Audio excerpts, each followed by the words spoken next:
What is the role of poetry in community is a really interesting question to me. It's something that especially I've been asked over the course of the last few years because I've been very active in my, what was until, 2 months ago, my community of Lincoln, Nebraska. And a large part of my, I think a large part of my work, like the basis of my like activism was going to things, taking notes, and then coming back to like my community, whoever that was, or like the affected the portion of the affected community. An affected community meaning like the people who would be affected by the things that were going to be happening in our neighborhood. It was important for me to be able to translate what I had experienced at a meeting or some kind of like info session or some opportunity for me to get information. It was important that I could like repackage that and then communicate it to the portion of the affected community that I had contact with. And as I did that, like more and more people like would come to meetings, and I like met a ton of people through this process, which was basically like me trying to find out for myself what was going on and then communicate it to a larger group because I knew I couldn't do anything on my own. I was in a thing called A Dozen Nothing. It's like an online journal. This guy that I know in Omaha helps edit it, and it's a pretty cool thing. I don't know. Check it out if you want to submit to it if you'd like. I don't know if they take just like completely open submissions, but I guess if you want to get connected with Pete Miller of A Dozen Nothing, let me know. But yeah, one of the questions that they asked me when I like was doing a little question and answer thing was about community work, and I'm trying to find that exact answer because I did find that like my like poet's ear, or like the way I've trained myself to listen for images or for figurative language helped me pick up on things that even when people, like other people I knew were at the same meeting, they would just like miss something that I had written down. Like there was a couple times that like this consultant that was hired to do like a study of my neighborhood and like try to convince the community to throw their support behind building a bunch of mixed-use development and probably tearing out a bunch of existing buildings and decimating my community. There were times that like the consultant would say something, and I would hear the decontextualized kind of metaphor of it, almost like it would just automatically strike me as like this is the statement that encapsulates all of what these people are doing.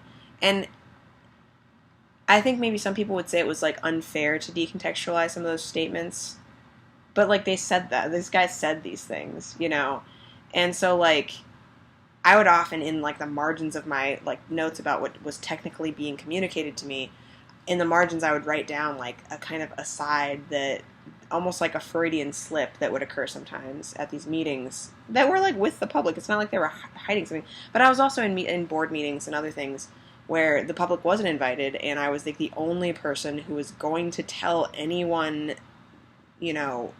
on the ground in my community about what was being said. And so I would be writing down these like little weird snippets of like, oh my God, this is how these people see us. This is how real estate developers view renters. This is how community foundation employees view poor people. So it's like it was helpful to just have a trained ear, and also like a love of imagery and like kind of discrete statements, decontextualized from the rest of the kind of background noise that can often be really jargony, and that's a lot of times is like a marketing pitch, So it's like being able to actually like pick up on and communicate the subtext of what's being said at a community engagement meeting where a consultant is just trying to like get buy-in from residents. Being able to do that has been incredibly useful, and I like definitely attribute my ability to do that to the years that I have spent listening to poetry, reading poetry, looking for hidden meanings in difficult poetry, looking for, folded in double meanings in poetry that seems a little more upfront at first glance. So I talk about, I have a friend who, one time we had a conversation where she defined being a poet as, being the town crier, the person who